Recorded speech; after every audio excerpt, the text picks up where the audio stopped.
Drops of glistening alien tears gathered on the concert hall floor of the remote human colony, New Eden. For the first time in their species' memory, emotion overwhelmed the hyperlogical Prilorian scholars as they witnessed the sublime beauty of human classical music. In the year 2247, an alien delegation arrived to study humanity, led by renowned musicologist Varus. The Prilorians, despite millennia of technological superiority, found themselves captivated by the raw power of human art that their sterile society had long eliminated. The colonists of New Eden, cut off from Earth and stranded with limited technology, had poured their resilient human spirit into music. Celebrated virtuoso Logan Morgan's haunting violin sonata shattered the Prilorians' cold, calculated worldview, forcing them to question the very foundations of their beliefs about intelligence, emotion, and the value of creative expression. While Prilorian leaders schemed to suppress this dangerous outbreak of feeling, fearing it could destabilize their authoritarian order, the profound experience forged an unlikely alliance between Logan and Varus. As more colonists and musicians embraced this cultural exchange, sharing knowledge and seeking to understand this universal language, political tensions reached a breaking point. But they had no idea of the true power of human music, or how a simple violin melody might change the destiny of two civilizations forever. With open conflict brewing between tradition and enlightenment, Logan and Varus found themselves as the unknowing catalyst of a revolution poised to transform not just the colony, but the galaxy itself. In the symphony of the cosmos, humanity's music would either be a guiding light or the spark that ignited the flames of war. Varus and his Prilorian colleagues threw themselves headlong into the study of human classical music, poring over scores and recordings with an intensity that rivaled their finest scientific pursuits. They worked in close partnership with Logan and the other human musicians, the two groups spending long days and nights engrossed in analysis and discussion. As they delved deeper, Varus and his team began to unravel the intricate mathematical structures woven into the fabric of the compositions. Complex patterns of notes, rhythms, and harmonies revealed themselves, hinting at a profound connection between the emotional power of the music and the underlying mathematical principles that governed its construction. Filled with excitement, Varus and Logan organized a series of presentations to share their groundbreaking findings with the colony. In the grand auditorium, they stood side by side, human and Prilorian, as they unveiled stunning visual representations of the music's hidden architecture. Gasps of wonder and murmurs of fascination rippled through the rapt audience as they witnessed the elegant dance of mathematics made manifest in the melodies they loved. In the days that followed, New Eden buzzed with energy as humans and Prilorians alike were drawn into the ongoing exchange of knowledge and ideas. Scholars from both species collaborated on projects that pushed the boundaries of their understanding, the colony becoming a nexus of intellectual ferment and creative synergy. Yet even as the spirit of cooperation flourished, dark clouds gathered on the horizon. Lyra, a brilliant young Prilorian scientist, arrived at New Eden, her piercing gaze taking in the unprecedented scenes of cross-species camaraderie. She had been sent by Zoran, a powerful figure in the Prilorian military, to assess the extent of human influence and the potential threat it posed to their ordered society. At first, Lyra observed the collaborations with a mix of skepticism and detached curiosity, but as she witnessed the passion and insight that Varus and Logan brought to their work, as she heard the stirring strains of the music that had so captivated her people, something began to shift within her. The icy veneer of pure logic that had always governed her thoughts began to crack, giving way to the first tentative blossoms of emotion.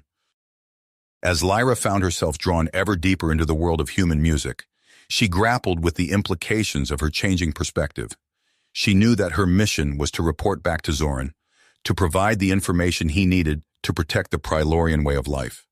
But with each passing day, she grew more uncertain of where her true loyalties lay. In the symphony hall, as the soaring notes of Logan's violin filled the air, Lyra stood alongside Varus, their eyes meeting in a moment of shared understanding. They both knew that they were standing on the precipice of something momentous, that the choices they made in the coming days would shape the future of both their peoples.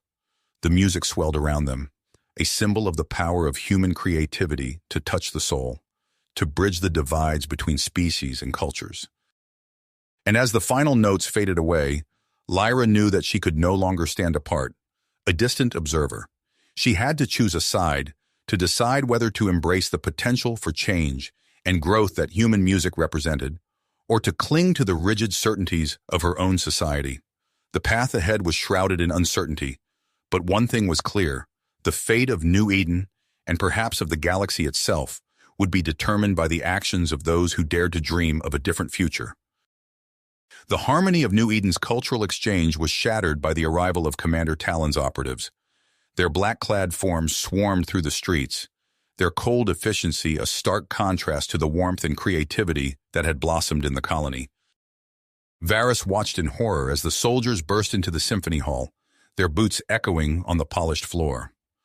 By order of the Prylorian High Command, all musical artifacts are to be confiscated. Talon's voice boomed through a translator. The commander's eyes, devoid of emotion, swept across the room. Logan clutched his violin case to his chest, backing away. "You can't do this," he protested, his voice trembling. "This music belongs to all of us now." A soldier wrenched the case from Logan's grasp. The violinist lunged forward, but Varys held him back. "Not now," the Prylorian musicologist whispered. "We'll find another way." As the raid progressed, Lyra observed from the shadows, her heart racing. She slipped away, finding a secluded corner to activate her comm device. "Varys, Logan," she whispered urgently. "Meet me at the old mining tunnels in an hour. We don't have much time." Under the cover of night, the trio convened in the damp, musty tunnels. Lyra's eyes darted nervously as she spoke. "Zoran has gone too far. He fears the change your music brings, and he'll stop at nothing to suppress it." Logan's fists clenched. "We can't let them destroy everything we've built." Varys nodded, his normally placid features set with commitment. "We need to protect the music, hide it until we can make Zoran see reason." They worked tirelessly, recruiting allies and establishing a network of safe houses. Human colonists and sympathetic Prylorians joined their cause, risking everything to preserve the cultural treasures of New Eden. In a hidden cavern, Logan carefully placed a stack of sheet music into a waterproof container. "This is the last of Mozart's symphonies," he said softly. "To think all this beauty could be lost." Varys placed a hand on his friend's shoulder. "It won't be. As long as we remember, the music lives on." Their moment of solidarity was shattered by the sound of boots on stone. Commander Talon's voice echoed through the cavern. "Surrender now, and you may yet be shown mercy." Lyra's eyes widened in panic.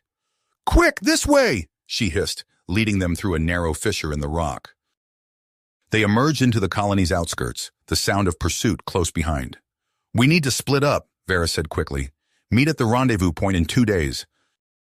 As they parted ways, Logan caught Lyra's arm. "Why are you helping us?" he asked, searching her eyes. Lyra hesitated, then spoke softly. "Because I've heard the music, Logan, and I can't unhear it." They disappeared into the night, each carrying a piece of humanity's musical legacy. As dawn broke over New Eden, the resistance to Zoran's oppression had only just begun. The night air bit cold as Varys, Logan, and Lyra stumbled through the underbrush, their breath coming in ragged gasps. Behind them, the sounds of pursuit faded into the distance. "This way," Lyra whispered, leading them towards a rocky outcropping. She pressed her hand against a seemingly solid wall, revealing a hidden entrance. They ducked inside, the stones scraping shut behind them. In the dim light of bioluminescent fungi, they found themselves in a vast network of caves. Terran, a grizzled human miner with weathered hands and sharp eyes, emerged from the shadows. "Glad you made it," he grunted. "We've got a safe spot set up deeper in." As they followed Terran through winding tunnels, Logan's fingers twitched, muscle memory seeking the comfort of violin strings. Varys noticed the gesture, his own chest tight with the absence of music. They emerged into a larger cavern where a young Prylorian woman stood amid an array of exotic plants. She turned, her eyes widening at the newcomers. "This is Kyla," Terran introduced, "our resident botanist and newest recruit." Kyla nodded, her voice soft but determined. "I've seen what your music can do. I want to help." As the group settled in, Terran revealed his ace in the hole, a hidden bunker filled with salvaged technology. Varys's eyes lit up at the sight of the communication equipment. With this, he breathed, we can reach beyond New Eden. Over the next days, they worked tirelessly. Varys hunched over the comm systems, crafting coded messages that wove through Prylorian channels like whispers in the dark. His voice, trembling with hardly restrained emotion, spoke of oppression in the silencing of art. Meanwhile, Logan and Kyla slipped in and out of the colony under cover of night. They moved like shadows, spiriting away instruments and recordings to a growing network of safe houses. In an abandoned warehouse on the outskirts of New Eden, Logan lifted his violin. A small crowd of humans and Prylorians held their breath as he began to play. The music swelled, filling the space with defiance and hope. As word spread, more joined their cause. Humans whose spirits had been crushed found new strength in the forbidden melodies. Prylorians, their logical minds reeling, felt the stirrings of something greater than themselves. But their actions did not go unnoticed. Commander Talon's forces tightened their grip on the colony, conducting raids with increasing frequency and brutality. In the Resistance's hidden base, Varys pored over intelligence reports. Talon's getting desperate, he muttered. We need to act soon. Logan nodded grimly. Then let's take the fight to them. Under the cover of a moonless night, they set their trap. As Talon's patrol neared a narrow pass, explosives carefully placed by Terran sent rocks tumbling down. In the chaos that followed, Resistance fighters swarmed from hidden positions. Talon found himself surrounded, his cold facade cracking as he realized the tables had turned.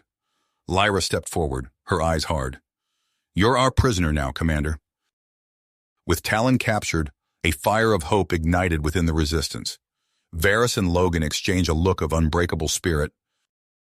It's time, Varys said. We take this to the Prylorian homeworld. As they boarded a commandeered transport, Logan clutched his violin case. The Resistance fighters around him buzzed with nervous energy. Lyra's hand found his, squeezing gently. Ready? She asked. Logan nodded, his eyebrows furrowed. Let's show them what music can do. The transport's engines hummed to life, carrying them towards an uncertain future in the heart of Prylorian power. The Prylorian capital loomed before them, a sprawling metropolis of gleaming spires and geometric precision. As their transport descended, Logan's grip tightened on his violin case. Varys placed a reassuring hand on his shoulder. We're not alone, Varys murmured, gesturing to the bustling streets below. Look closely. Logan squinted, noticing subtle patterns in the crowd's movement. Flashes of color, quickly concealed. Furtive glances exchanged. The underground, he breathed. They touched down in a nondescript landing bay. A Prylorian maintenance worker approached, his face impassive. Welcome to Zyrax Prime, he intoned flatly. Then almost imperceptibly, he tapped a rhythmic pattern on his datapad. Varys responded with a similar tap on his leg. The worker's eyes flickered with recognition. This way, he said, leading them through a maze of service corridors. They emerged in a cavernous warehouse filled with discarded machinery. As their eyes adjusted to the dim light, figures emerged from the shadows. Humans, Prylorians, all wearing the same look of wary purpose. A tall Prylorian woman stepped forward, her silver hair gleaming. I am Nyra, she said, leader of the Zyrax Resistance Cell. Her gaze swept over the newcomers. You've taken an enormous risk coming here. Lyra stepped forward. The risk is necessary. Zoran's oppression must end. Nyra nodded grimly. It's worse than you know. All forms of artistic expression are now classified as sedition, punishable by...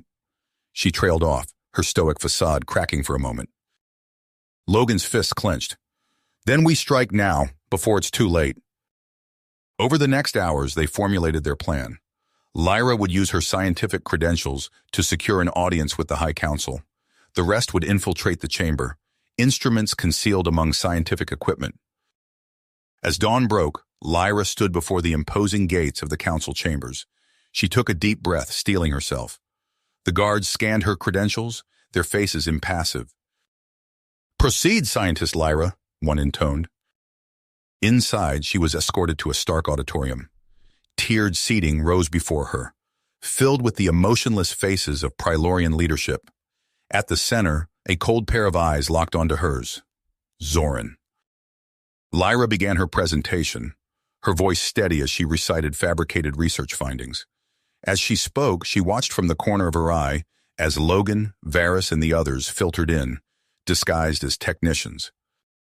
Her hand trembled slightly as she reached for her datapad, the prearranged signal. In that moment, violin strings sang out, a clear, piercing note that shattered the oppressive silence. Gasps of outrage turned to stunned silence as Logan launched into a haunting melody.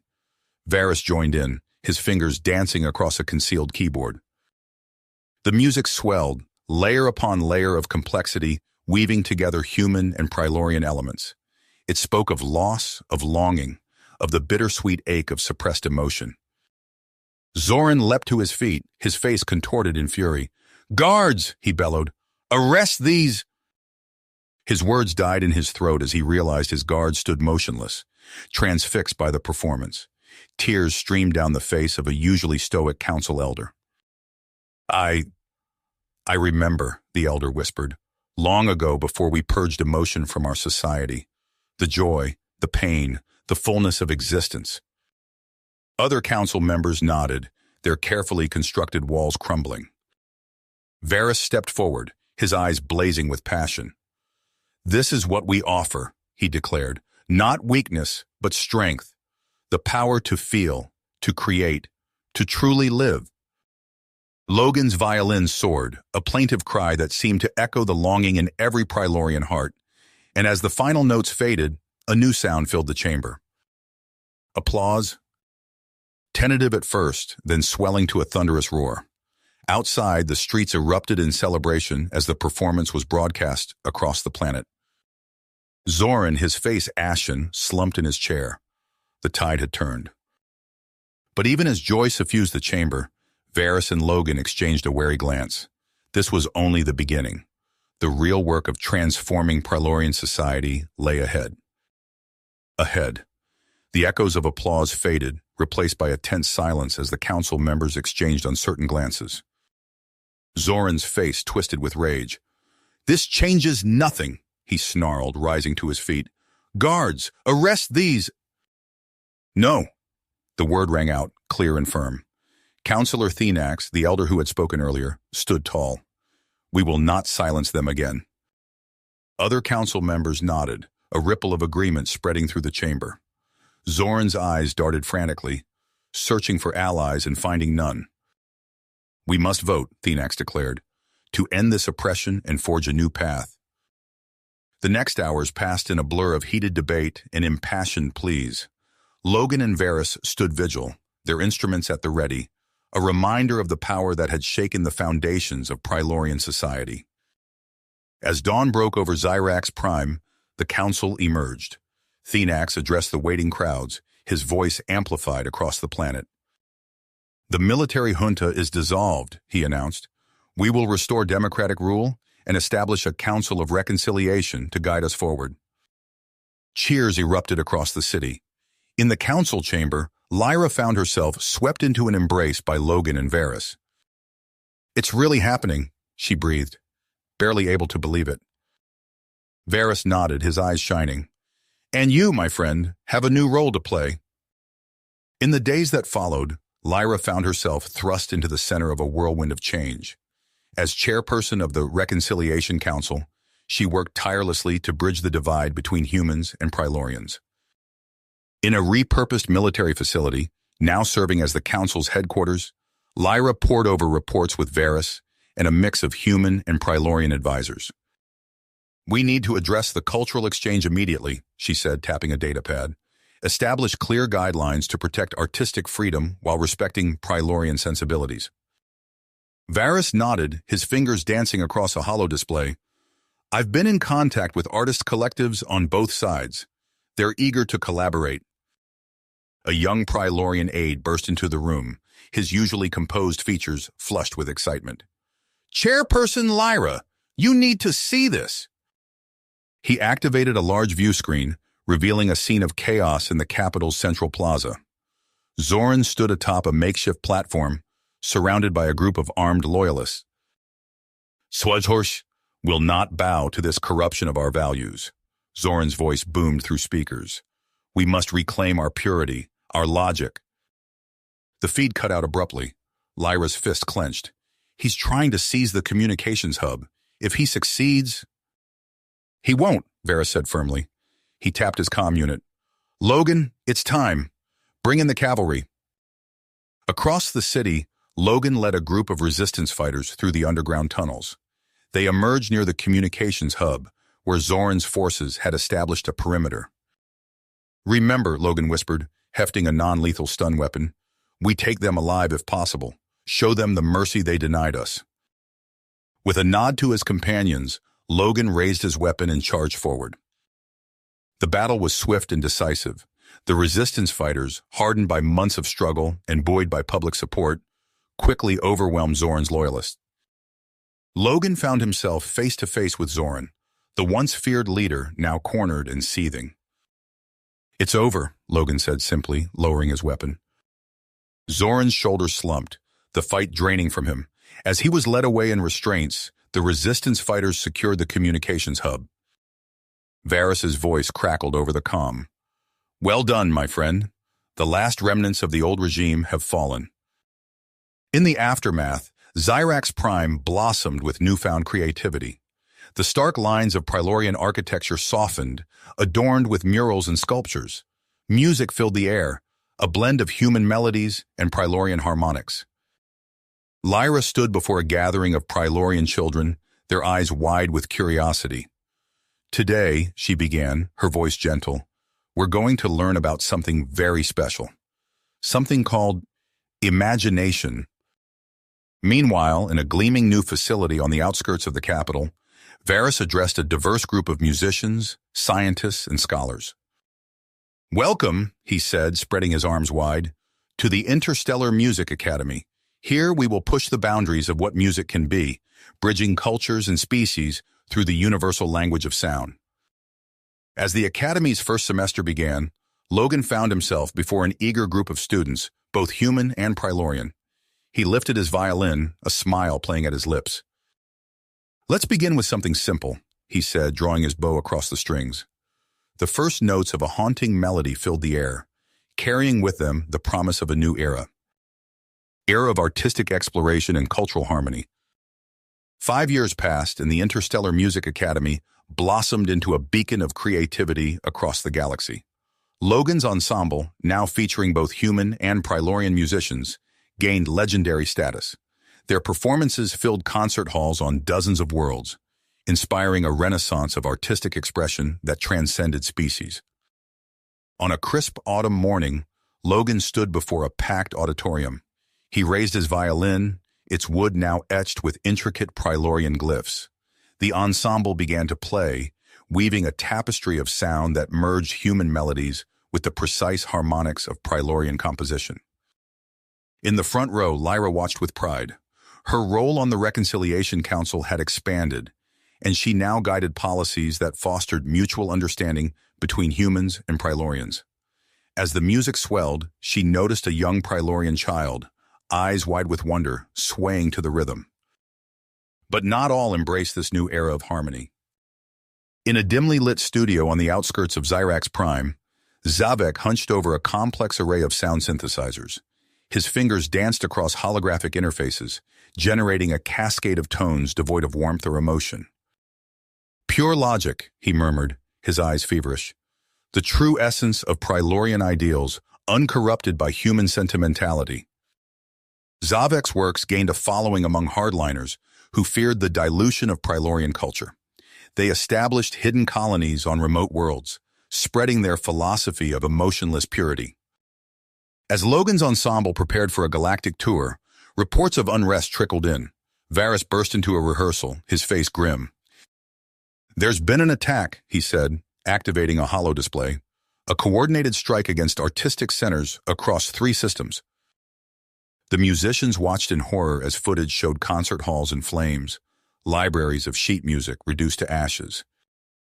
Who would do this? Logan asked, his grip tightening on his violin. Varys's eyes narrowed.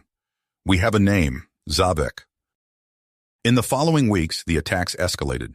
The Academy's central databank, housing millennia of musical knowledge, became a primary target. Varys led evacuation efforts, racing to secure backup copies of irreplaceable compositions. Logan's ensemble found themselves on the front lines, their music now a weapon against Zavek's genocidal campaign. They embarked on a series of covert performances, infiltrating indoctrinated colonies to awaken suppressed emotions. On a desolate moon, Logan played for a group of Prylorian children raised in Zavek's dogma. As the first notes filled the air, their blank expressions began to shift. A young girl's lip quivered. A boy's eyes glistened with unshed tears. What is this feeling? One child whispered, clutching his chest. Logan smiled gently. It's called joy. The resistance gained an unlikely ally in Zoran, the former oppressor now cast out by his own people. His intimate knowledge of Prylorian tactics proved invaluable as they navigated treacherous landscapes in search of Zavek's stronghold. Deep in an asteroid field, they finally cornered the rogue composer. Zavek's sanctum was a fortress of cold steel and pulsing energy fields. As Logan's ensemble prepared to confront him, alarms blared. "He's charging weapons!" Varys shouted. "We need to stop him now!" Logan stepped forward, violin in hand. "No," he said calmly. "We need to reach him." He began to play, a melody of such raw emotion that it cut through the fortress's defenses. The music swelled, layer upon layer of complexity, weaving together human passion and Prylorian precision. Inside the sanctum, Zavek faltered. His fingers hovered over the controls as Logan's music washed over him. Memories long suppressed bubbled to the surface. The joy of his first composition, the ache of unrequited love, the bittersweet beauty of a sunset. "No," Zavek gasped, clutching his head. "It's illogical. And yet—" The music reached a crescendo, and something within Zavek shattered. He fell to his knees, tears streaming down his face for the first time in decades. "I understand now," he whispered. "Emotion and logic, two halves of a greater whole." In a symbolic act of renunciation, Zavek destroyed his life's work, erasing the code that would have unleashed his emotionless creations upon the galaxy. But even as Zavek found redemption, a splinter group of his most fanatical followers refused to abandon their cause. They hijacked a Prylorian dreadnought, its weapons trained on the largest human colony in the sector. "Abandon all artistic endeavors," their leader's voice crackled over subspace channels, "or watch your world burn." As galactic powers united in condemnation, the Zealots prepared for a final, devastating strike. Their fingers hovered over the launch controls, ready to martyr themselves for their twisted ideology. Varys turned to Logan, his eyes blazing with commitment. "We need something unprecedented," he said.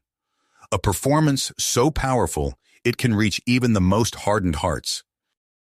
Logan nodded, already formulating a plan. "We'll need everyone," he said. "Human, Prylorian, and every species in between." As the dreadnought's weapons powered up, Logan and Varys rallied their allies for one last, desperate attempt to save not just lives, but the very soul of artistic expression across the galaxy. The dreadnought loomed in the viewport, its weapons primed to unleash devastation. Logan's fingers tightened around his violin, fist clenched. He turned to Varys, searching for a spark of hope in his friend's eyes. "Music alone won't be enough," Varys said, his voice heavy. "We need something more." A familiar figure strode onto the bridge, his once proud posture now tempered by humility. Zoran, the former oppressor turned unlikely ally, approached Logan and Varys. "There might be a way," Zoran said, his eyes darting between them. "But it's risky, potentially catastrophic if mishandled." He spoke of a hidden Prylorian research facility, its existence known only to the highest echelons of the former regime. Within its vaults lay a virus, engineered to target the emotional centers of the brain. "It was meant to pacify dissidents," Zoran explained, shame coloring his words. "But perhaps it could dull the Zealots' fervor long enough for your music to reach them." Varys's eyes widened, his mind already racing with possibilities. If we could synthesize an airborne strain, yes, it could work. They worked feverishly, pooling their knowledge of Prylorian biology and human ingenuity. As Varys and a team of scientists refined the virus, Logan assembled his ensemble for their most crucial performance yet. "This isn't just about music," Logan told them, his gaze sweeping across human and Prylorian faces alike. "It's about who we are, what we can become together." The plan took shape. While Logan's ensemble created a diversion, Varys and Lyra would lead a strike team to infiltrate the Dreadnought's heavily shielded core and release the virus. As they approached the massive warship, Logan raised his bow. The first notes pierced the void of space, a hauntingly beautiful melody that scrambled the Dreadnought's security sensors. Prylorian energy fields pulsed in harmony with human string instruments, creating phantom echoes that confounded the Zealots' defenses. Inside the Dreadnought, chaos erupted. Varys and Lyra fought their way through twisting corridors, their non-lethal weapons felling fanatical defenders. They reached the system core, a chamber thrumming with impossibly strong power. "Now!" Varys shouted, activating the viral payload. A fine mist suffused the air, spreading through the ship's circulation system. The effect was almost immediate. The Zealots' rage-contorted faces slackened, their eyes losing focus. Logan's ensemble seized the moment. They launched into a composition months in the making, its intricate harmonies designed to awaken long-buried empathy. The music swelled, filling every corner of the Dreadnought. One by one, the cultists emerged from their haze. Horror dawned in their eyes as the full weight of their actions crashed upon them. Weapons clattered to the floor as hands flew to mouths, stifling cries of anguish. The Dreadnought's commander, tears streaming down his face, surrendered unconditionally. As Allied forces secured the ship, Logan allowed himself a moment of relief, but the victory was bittersweet. Lyra stumbled from the command center, clutching her side. Blood seeped between her fingers, staining her uniform. "We did it," she whispered, her smile radiant, even as her strength failed. Logan caught her as she fell, cradling her in his arms. "Stay with us, Lyra," he pleaded, but her eyes were already growing distant. In the days that followed, as Lyra's sacrifice was honored across worlds, human and Prylorian leaders gathered to forge a new path forward. They spoke of safeguards, of checks and balances, to prevent such conflicts from arising again. Yet even as hope blossomed, shadows lingered. In remote corners of the sector, pockets of hardliners refused to abandon their beliefs. They retreated to isolated colonies, vowing to preserve what they saw as the purity of Prylorian culture. Logan stood before a window in the Interstellar Music Academy, gazing at the stars. The weight of all they had achieved, and all they had lost, settled on his shoulders. He raised his violin, its familiar weight a comfort and a challenge. The melody that emerged was unlike any he had played before. It carried echoes of human passion and Prylorian precision. But there was something more, something new, born from the crucible of conflict and the promise of a shared future. As the last note faded, Logan knew their work was far from finished. The music of their new world was still being written, one note at a time. The harmonious balance between humans and Prylorians flourished in the years following Zavek's rebellion. Logan's musical compositions, once a tool of resistance, became anthems of unity across the galaxy. The Interstellar Music Academy expanded its reach, establishing satellite campuses on dozens of worlds. On a crisp morning, Logan stood before a class of eager students, both human and Prylorian.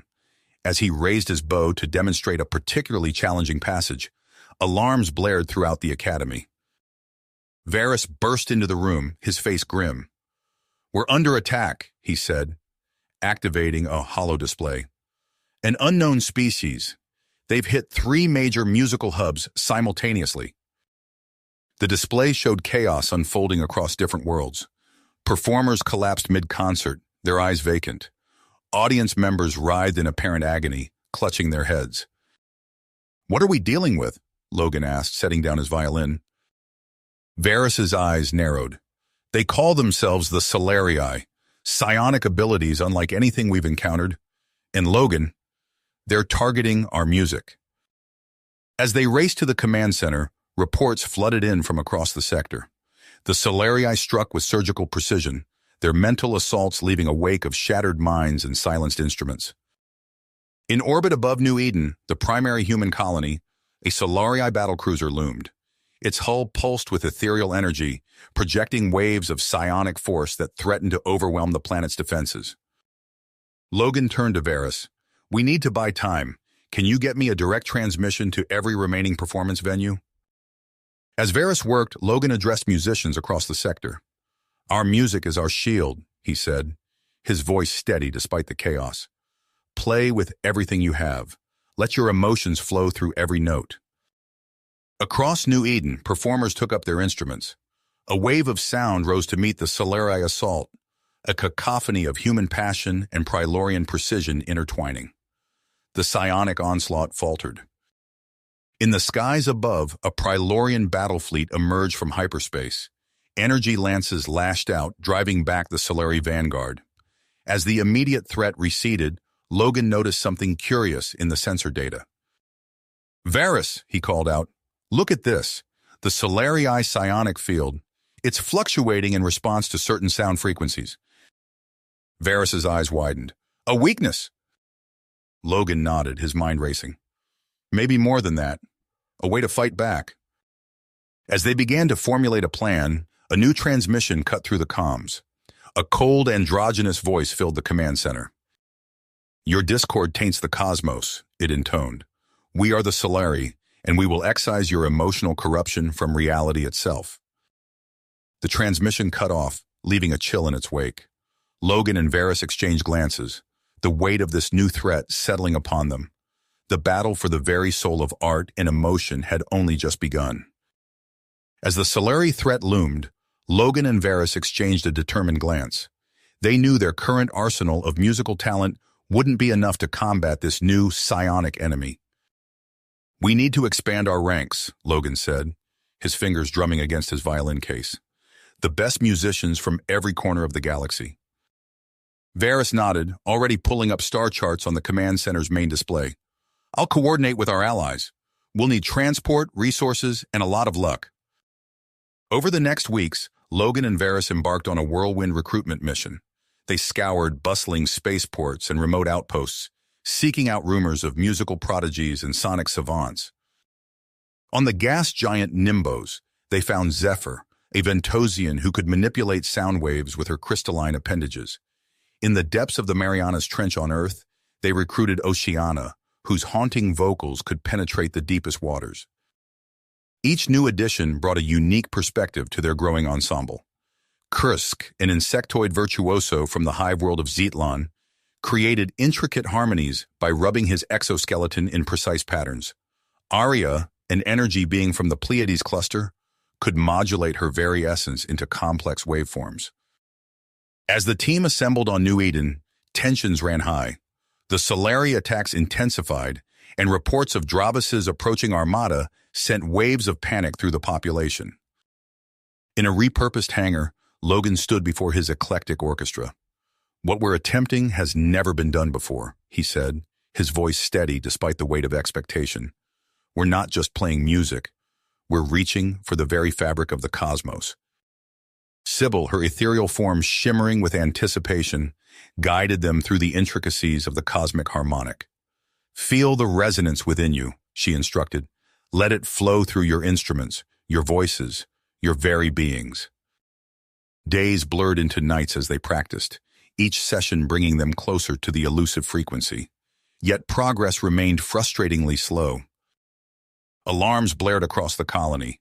Varys burst into the hangar, his face ashen. "Solarii strike craft have breached the outer defenses," he reported. "We're out of time." Logan raised his bow, locking eyes with each member of his otherworldly ensemble. No words were needed. As one, they began to play. The first notes seemed to hang in the air, shimmering with potential. Then, like a dam breaking, the music surged forth. Zephyr's crystal limbs vibrated in perfect counterpoint to Kurzek's exoskeletal rhythms. Oceana's voice soared above Arya's pulsing energy streams. Logan felt it building. a crescendo beyond anything he'd ever experienced. The very air seemed to ripple as waves of sound collided and merged. Outside, the Solari strike craft faltered mid-attack. Their pilots clutched their heads, overwhelmed by the psychic backlash. In orbit, Dravis's mighty warships listed aimlessly, their crews incapacitated by the hypersonic assault. But the power they'd unleashed was beyond their control. The resonance chambers overloaded, releasing sonic fissures that tore through New Eden's infrastructure. Buildings crumbled as reality itself seemed to warp and bend. "We have to contain it!" Varys shouted over the deafening roar. Logan nodded grimly, urging the musicians to play on even as the world crumbled around them. They poured everything they had into their performance, desperately trying to rein in the harmonic maelstrom. In the chaos, Clay sprinted towards the central resonance spire. His eyes met Logan's for a brief moment, conveying volumes in that silent exchange. Then he was gone, disappearing into the pulsing heart of the sonic storm. A blinding flash erupted from the spire, followed by a shockwave that knocked Logan off his feet. As he struggled to his knees, he saw the destruction spreading outward begin to slow, the harmonic fissures gradually sealing themselves. Clay was gone, consumed by his sacrifice, but his actions had given them a chance. As the dust settled, Logan surveyed the devastation. New Eden lay in ruins, its once proud structures reduced to rubble. Yet in orbit, the remnants of the Solari and Dravis's forces were in full retreat. Varys helped Logan to his feet, his expression a mix of grief and grim satisfaction. "We did it," he said softly. "But at what cost?" Logan clutched his violin, its familiar weight now a bittersweet reminder of all they'd gained and lost. "We honor Clay's sacrifice by carrying on," he replied. "This is just the beginning." In the distance, Sybil's form coalesced, her eyes filled with a newfound wisdom. "The symphony has awakened," she intoned, "and with it, a new era for all sentient life."